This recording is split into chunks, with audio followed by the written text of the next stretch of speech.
చుట్టుచుట్టువట praise lord. అందరికీ ప్రభు పేరట వందనాలు. మేము వలస ఆదివాసులము. ఇక్కడ నిన్నటి రోజు ఉపవాస ప్రార్థన జరిగింది. మరి పిల్లలు వచ్చారు పొద్దునే. నిన్న రాత్రి రమ్మన్నాం, చీకటి అయింది, పిల్లలు నిద్రపోయారు. ఇవాళ పొద్దున వచ్చారు. మరి కొద్దిగా కూర అన్నము మిగిలితే పిల్లలకి పెడుతున్నాం. ఈ పిల్లలకి మరి పిల్లల కోసము మీరేమైనా సహాయం చేయగలరని ఈ వీడియో చూస్తున్న వారు అందరికీ తెలియపరుస్తున్నాను.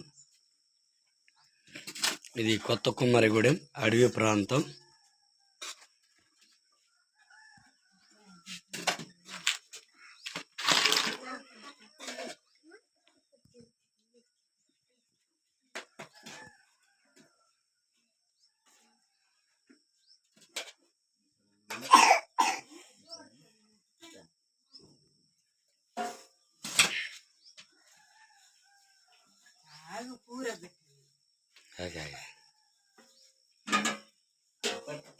తినదు